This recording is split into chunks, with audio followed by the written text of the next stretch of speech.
It's ironic that I'm here tonight because I don't feel like being funny. God has sent me here. You know why. You've read the papers. You know about the homosexual threat. Oh, that's funny. The fact that our nation is going into the waste paper basket is funny to you. Ladies and gentlemen, the devil is around the corner, and he's wearing bike pants.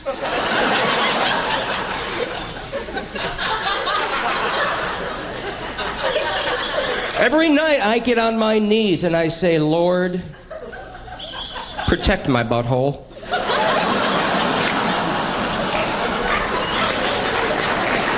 I've started driving a Hummer. I don't know if I'm going to drive through a gay ambush. Do you think I like the fact that it gets 1 foot per gallon? Ladies and gentlemen, we have to stop this gay love.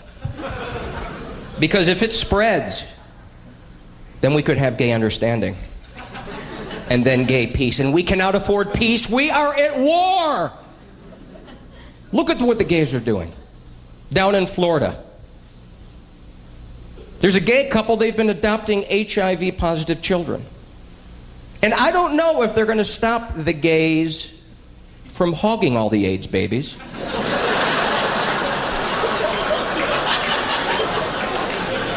I just hope we can get those children back to the orphanage where they're most comfortable. People say to me, Paul, why don't you and your church group, why don't you adopt these little children? Well, for one, they've got AIDS.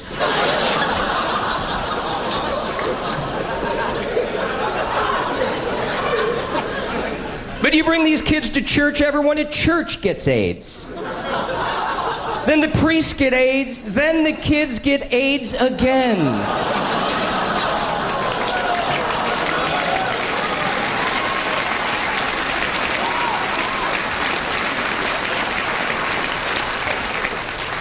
Oh, thank you.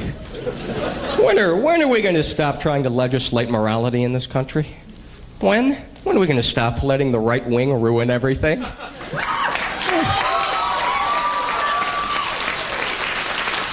It's sad to think about it, but let's face it, the average American wouldn't know how to question authority if it was on the other end of a knock-knock joke. And I believe in God. I do. I consider myself a spiritual person. I don't think I have a hotline to God, but I certainly don't think the answer to any question involving gays is to write them off as dirty and then go sing off-key in a suit once a week. You ever been in an argument with somebody and they start quoting the Bible on you? I truly would have more respect if you quoted Hall and Oates. At least I know they walk the earth. Or awkwardly danced it. I don't know what's going to happen with the PLO. I think Arafat was definitely not the answer. I always like how he renounced terrorism. You know, with that dead look in his eye, like when Michael Jackson has to kiss a woman. Can't even stay in his body for the lie. I'd like to be Michael Jackson's kid. I was embarrassed because my dad wore black socks with shorts. Imagine that freak following you around the mall. You're just trying to fit in. He zips by in a jetpack dressed like Shirley Temple.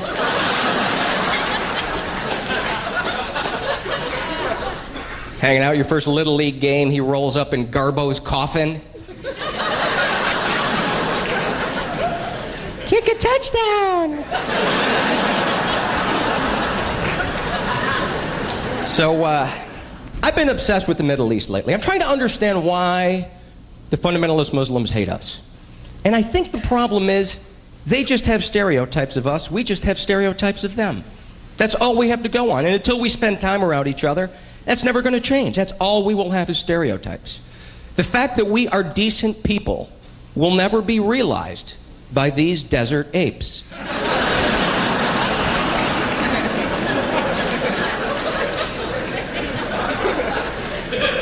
I'll tell you one thing that might be the reason why people don't like us in the Middle East is the fact that our president invaded a country based on the fact that they might have nuclear weapons. Not nuclear. Nuclear is how he pronounces it. You know, how do you really consider yourself an expert when you can't even pronounce the word correctly? How long are you going to sit and listen to a doctor tell you got canker? We discovered it in your cologne. We fear it spread to your esophagus. I'm recommending chemotherapy.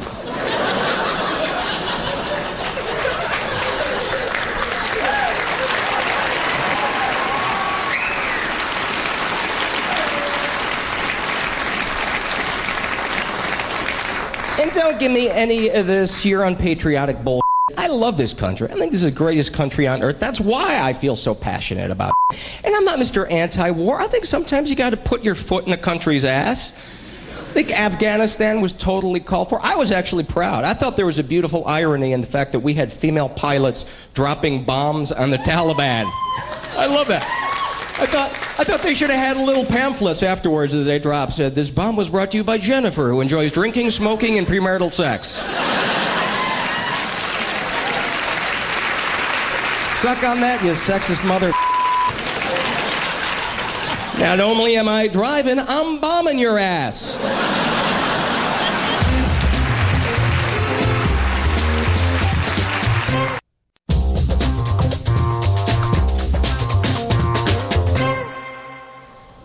So how do we enjoy our lives? The FBI's got us totally freaked out.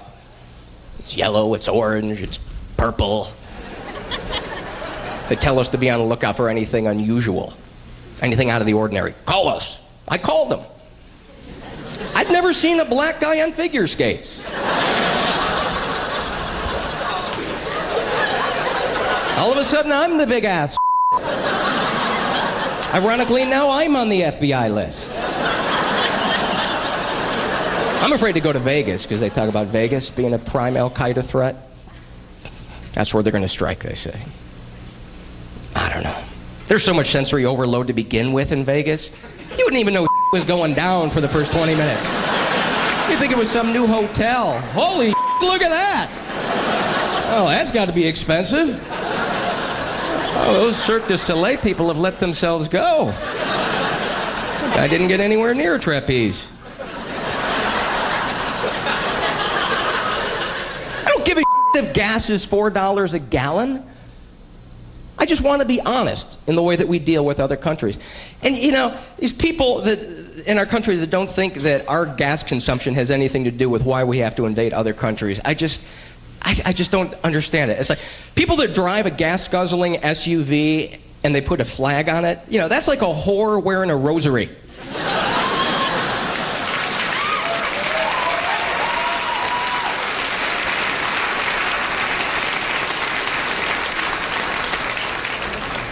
And if we're going to start being honest about countries that have human rights violations, I say we draw the line at China. I don't care what China does. I don't want to fight China. There's 2 billion Chinese. They could kayak over and put up a good fight. Plus, we don't understand anything about their culture. Very humble culture. You ever seen them win a gold medal? Thank you very much. I win for country. Thank you. We win. Yeah, motherfucker, number one! It's literally another planet. Have you ever seen a documentary on China? It is another planet. Ming Do awakes at dawn and pedals 26 miles to his job at the dung factory. Tires are a luxury. For now, he uses coconuts.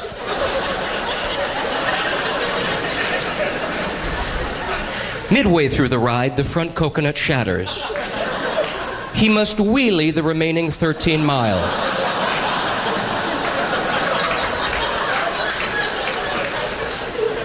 His vision obscured, he collides with a tree and lays dazed by the side of the road. And his grandparents topple from his shoulders. As the monsoon sweeps their bodies out to sea, they give thanks for the rich life they led. Could I feel any more spoiled? Yeah, who do you think is going to be a more tenacious fighter? The guy who can live on pea pods or the guy who can balance the remote on his gut? Might have to go with my slender Asian friend. And I'm not knocking our military. If you've ever served or you currently serve, my hat is off to you. Truly, you are braver than I am, because I know there's no way I could handle combat. I my pants playing paintball. Oh, that's gonna leave a welt. I'm kicking your ass. In desert combat? I can't even stand the walk back from the beach to the car. Oh God, somebody take the cooler. Look, I know they're committing genocide, but I'm getting kind of pink. White, red, white, red, white, red. It's coming back red fast. I better get in the car. I think it's cool that we're a super economic power, but I think there's a lot of psychological baggage that comes with always having to be number one. Competition is so ingrained into our daily lives we don't even see it. Pie eating contest, how up is that? Hey, forget about the poor bastard who has no control at dessert time. Let's cheer him on as he vomits and continues eating. Guy should be in a clinic. We're giving him a trophy. Have you seen the beauty pageants for the little girls? Little 5-year-old girls? They're really popular. Last one was so big they had to hold it in one mother's personal emptiness.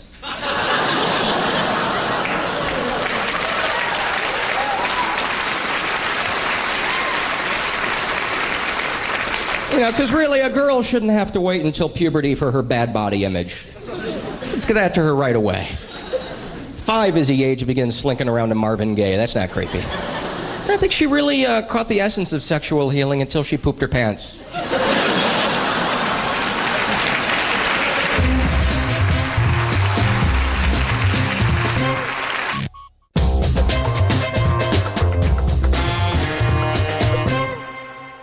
I miss being a kid sometimes. Did you miss that innocence you used to have? So many mysteries left to life. You weren't jaded. You believed people.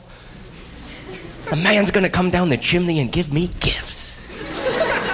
Now we're just a bunch of bitter old driving around waiting to die. Yeah, you too. You're not getting in my lane. Oh, look, I cut you off. Oh, that's right. That's right. I beat you. I win. I'm a winner. I'm very happy. Yeah, my life's great. I'm very successful.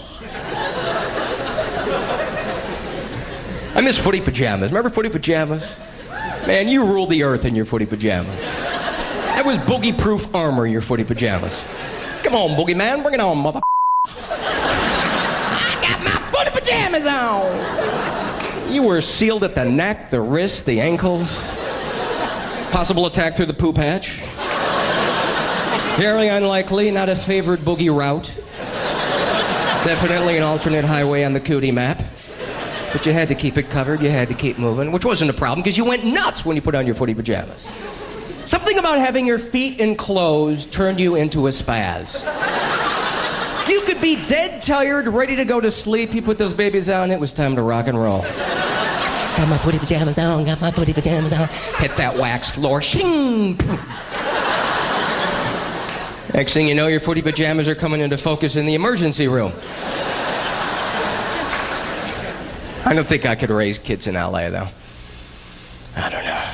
There's choppers searching for fugitives, like once a month. What do you tell a kid? Daddy, what makes that noise at night?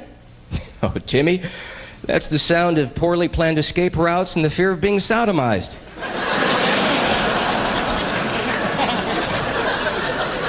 Want to hear a bedtime story? This one's called Meth Lab. I don't know if I have the patience to have kids. I find the older I get, the less and less patient I become. I think one of these days I'm going to snap at the bank and kill somebody. Because I always pick the wrong line at the bank. You like me, you try to pick which line you're going to get in based on what people look like in each line. All right, let's see. We got an old lady with a bag of change. That. We got an old guy talking to himself. Wow, we got a tie. Doesn't matter, I always pick the wrong line. I always get stuck behind the person attempting a transaction that's never been performed before. I'd like to change the name of the ship on my checks.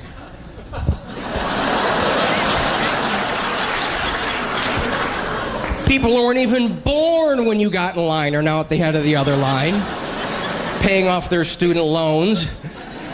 You just want to grab them by the hair and go, what in the are you doing that is taking so long? I've grown a beard since I've been in line behind you. If you don't put some pepper in your step, I am going to rob this place and kill you. Because chances are pretty good I'd be paroled before I stop looking at the back of your fat head. You're going to let me go. Oh, thank you very much. Like $100 in Buffalo nickels.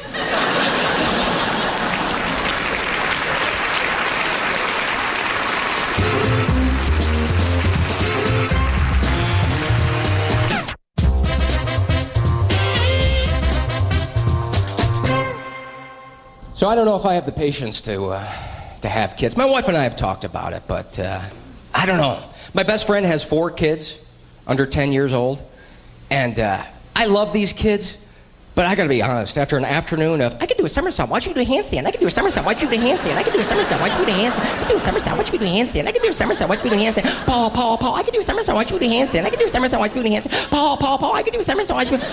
Just want to go, you know what, I could do a somersault. Look, I'm running around with scissors, woohoo!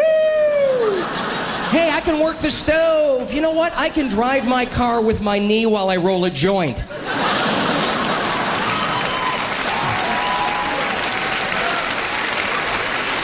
Tell you what I won't do if I do have kids. I will not give people the baby pictures to have to sift through. When you have a kid, you know what? One picture's nice. We can see it's alive. You don't need to see its ass from 19 different angles when it's a day old. But nobody ever tells you the truth when you're looking at their baby pictures. Nobody ever goes, oh, wow. I hope by the time he gets to high school, his head takes on a different shape. You've given birth to Coco the Peanut Boy. That is State Fair material right there. And somebody will always say this. The baby looks just like its mother. Oh, the baby looks just like its father. Yeah, I can think of lots of adults whose heads account for half their total body weight. How you doing, Chuck? I have a little trouble keeping my head up.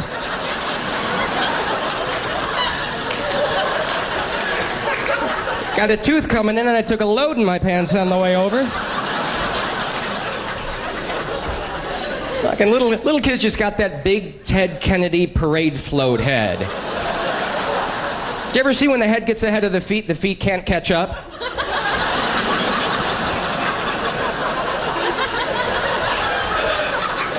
Like a locomotive out of control. Because they're so loose, they have no tension in their bodies. You ever seen a little kid with a backache? Never. Just once I'd like to see one getting off a tricycle going, ho, ho, ho, ho, ho. Woo! I'm gonna pay for that tomorrow. I can't ride that big wheel like I used to. These are kids. They got nothing to worry about. Took a load in my pants, you'll get it. Just back there swinging. They don't even know. They don't even know they their pants. You actually have to tell them you your pants. I can't believe you don't know. The only one in the room that can't smell it. You're sitting on top of it. You're at ground zero. Even if I was drunk, I would know. They don't care. I got a loaf in my pants. I think I can make a couple laps around the room. Maybe break up the day by vomiting on myself. Oh, look, the corner of a coffee table. Then they look at you to see whether or not they should cry. Got a fly in the happy face. It's okay, you're my little buddy. Get a towel, he's gushing. Yeah, you're my buddy. Hold my hand, stay with me, stay with me. You guys have been a lot of fun. Thank you so much.